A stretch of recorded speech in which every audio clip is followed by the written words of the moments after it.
Heinrich Hertz et les ondes électromagnétiques.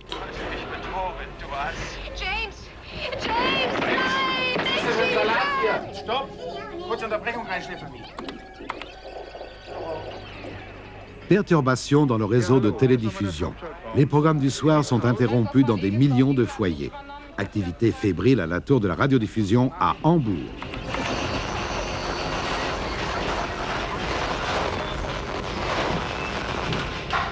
L'équipe de techniciens inspecte le réseau d'ondes radioélectriques, le réseau hertzien.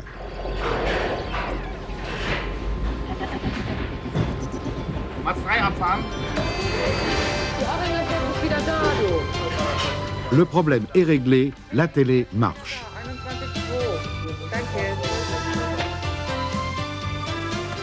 Les marins communiquaient encore par signaux à bras quand les ondes hertziennes furent découvertes.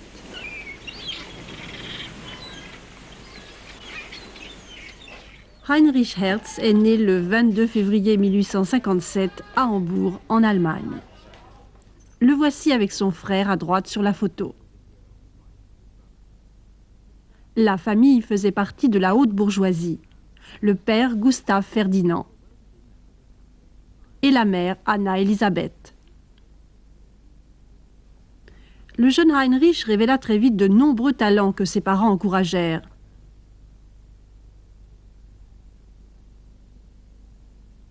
Obéissant à la volonté paternelle, il commença des études d'ingénieur après le lycée. Il quitta la villa familiale pour aller étudier la physique à Berlin auprès du célèbre professeur Hermann von Helmholtz, dont il devint plus tard l'assistant. En 1884, il reçut une chaire de professeur à l'École supérieure technique de Karlsruhe, mais la recherche le passionnait bien davantage que l'enseignement. Quelques-unes de ses expériences étaient basées sur les théories du chercheur écossais James Maxwell. Les célèbres équations de Maxwell démontrent que la lumière visible étant une forme d'onde électromagnétique, il doit exister d'autres ondes électromagnétiques possédant des longueurs différentes.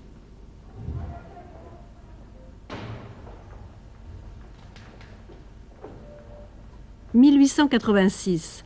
Hertz constate un nouveau phénomène, la décharge d'un inducteur produit de petites étincelles sur une bobine voisine. Cela semblerait prouver que des ondes magnétiques sont à l'œuvre.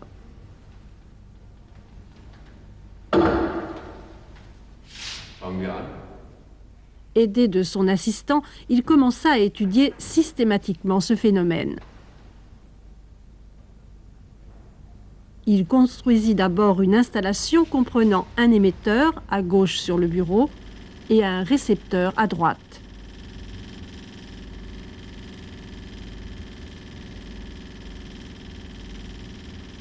Hertz s'approche de l'émetteur.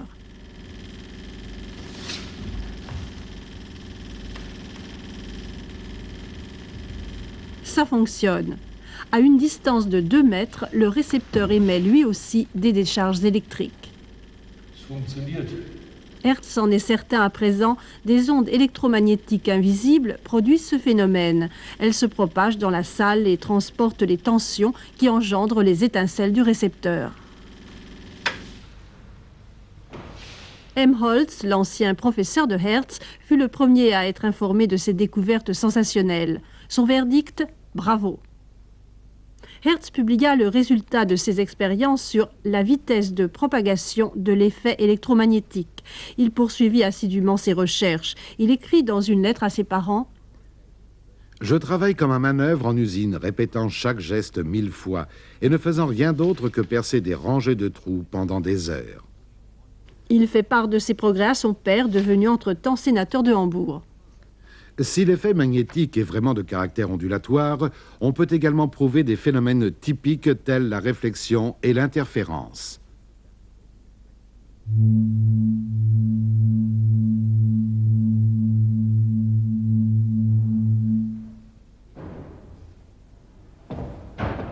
Fin 1888. Hertz expérimente de nouveau dans une salle de cours. Il veut prouver que les ondes électromagnétiques se réfléchissent sur un miroir en métal. Toute la longueur de la salle est nécessaire pour l'essai, car l'installation de Hertz ne peut produire que des ondes radioélectriques d'une longueur de 60 cm. À gauche l'émetteur, à droite le récepteur. Un croquis de l'expérience au tableau noir. Les traits sont les rangées de bancs. Hertz marque l'emplacement du réflecteur. La plaque de zinc de 2 mètres de hauteur est placée au fond de la salle. Les phénomènes lumineux produits par le récepteur étant très faibles, il faut que l'expérience soit faite dans le noir pour pouvoir les percevoir. Hertz et son assistant ont parfois besoin de longues heures avant que leurs yeux ne s'habituent à l'obscurité.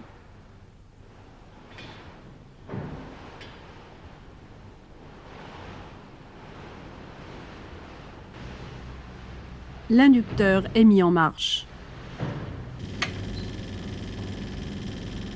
Le rayon électromagnétique se propage, les ondes se réfléchissent sur la plaque de zinc et repartent vers le récepteur. L'angle d'incidence est égal à l'angle de réflexion. L'assistant se place dans la trajectoire du rayon. Son corps absorbe les ondes, résultat, pas d'étincelle au récepteur.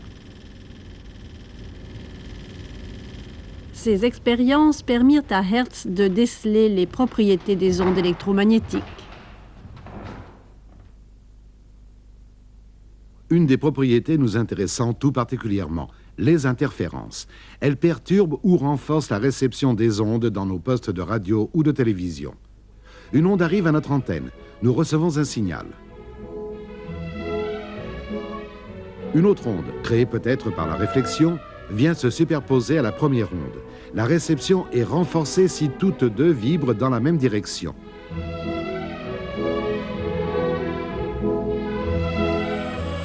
Mais la crête et le creux des ondes se détruisent si elles sont en opposition de phase. La réception est alors perturbée.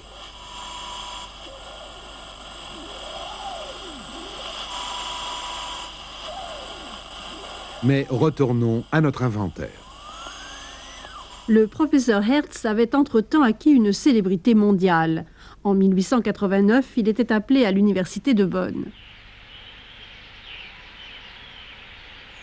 C'est là qu'il achève son livre de théorie fondamentale, Les principes de la mécanique.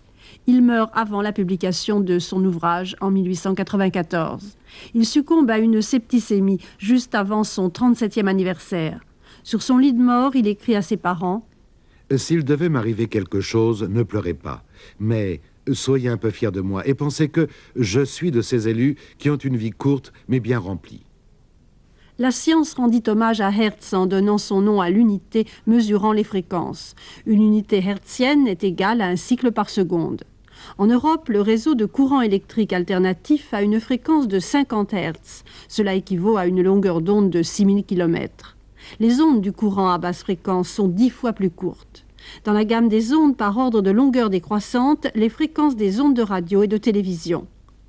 Les micro-ondes des radars, les rayons infrarouges, les radiations visibles et les rayons ultraviolets. Les ondes les plus courtes sont les rayons X et les rayons gamma. De nombreux domaines s'emparèrent de la découverte de Hertz. L'Italien Marconi fut le premier à se servir des ondes hertziennes dans la télégraphie sans fil. Il prit le détecteur d'Edward Branly comme récepteur.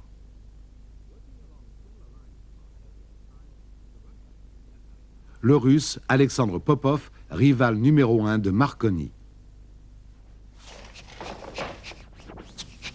À cette époque, on utilisait encore la vapeur pour produire l'énergie nécessaire à la nouvelle télégraphie sans fil. Après les premiers appareils à étincelles, l'invention de l'émetteur à impulsion augmenta les performances. On put transmettre sur de longues distances. Les tubes amplificateurs furent mis au point par l'Autrichien Robert van Lieben. Ils permirent la diffusion du parler et de la musique. La radiophonie était née et avec elle, les premiers programmes de radio. Und nun bringen wir eine Übertragung aus dem Opernhaus.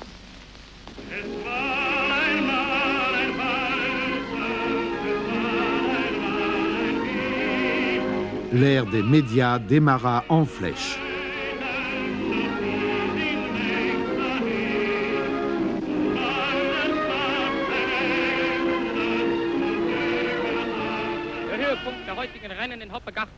Bientôt, on utilisa les ondes radioélectriques hertziennes pour la transmission d'images. En Allemagne, les premiers programmes télévisés réguliers furent diffusés à partir de 1935. Toutes les émissions étaient en direct. Un reportage depuis l'hippodrome de Berlin. Gräfin Isabella, jetzt geht es in den Einlaufbogen. Unverändert ist die Spitzengruppe. Das Publikum ist etwas höchst erregt, eine ungeheure Überraschung droht. Jetzt stürmt die Außenseiterin Vineta vom 4. Platz aus nach vorn. Ruckartig wirft sie ihr Reiter an allen Gegnern vorbei. Jetzt führt Vineta, dahinter Marschall vorwärts. Ein voller Endkampf. Quelques dizaines d'années plus tard, une multitude d'émetteurs de radio et de télévision avait envahi le monde. काफी चहल पहल रहती है मुख्तलिफ ममालिक के तलबा अपने अपने कौमी त्यौहार Ils envoient leurs programmes dans les airs par ondes radioélectriques sur des bandes de fréquences différentes. Les antennes captent les ondes invisibles et les transforment en sons et en images. Senderichtungen Westafrika, Südamerika, Australien, Nordamerika, Nah- oder Fernost.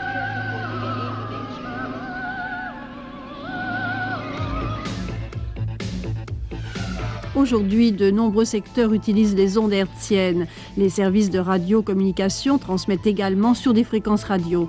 Certaines fréquences nous permettent de téléphoner sans fil.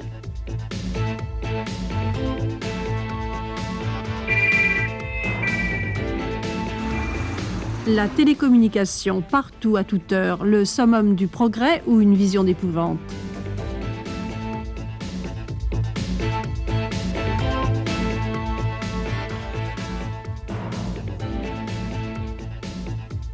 La technique a ajouté les régions spatiales au réseau hertzien terrestre. Certaines ondes radioélectriques ayant la propriété de traverser les couches atmosphériques, des satellites peuvent assurer les liaisons de radiocommunication.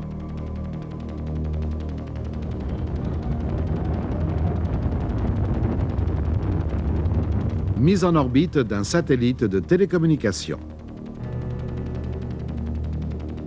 Ces satellites permettent les liaisons téléphoniques intercontinentales ainsi que la transmission en direct de programmes télévisés dans le monde entier.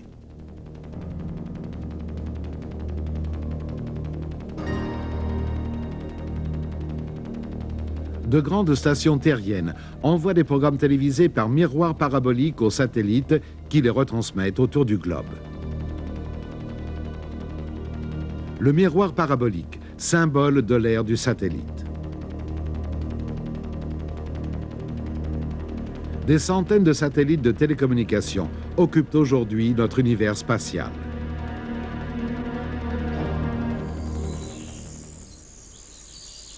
Les ondes hertziennes ne sont pas seulement une invention de l'homme, l'univers en est rempli. Les étoiles, les galaxies émettent des ondes radioélectriques invisibles à l'œil nu. Des radiotélescopes comme celui d'Effelsberg en Allemagne étudient les astres émettant des ondes radioélectriques. La radioastronomie nous entrouvre la porte du cosmos invisible et contribue à expliquer l'évolution de l'univers.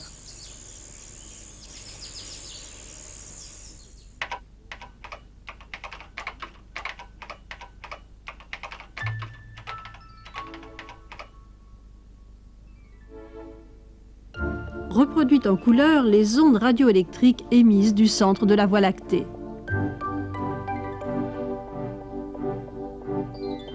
Les ondes hertziennes, un phénomène nous aidant à comprendre le monde dans lequel nous vivons.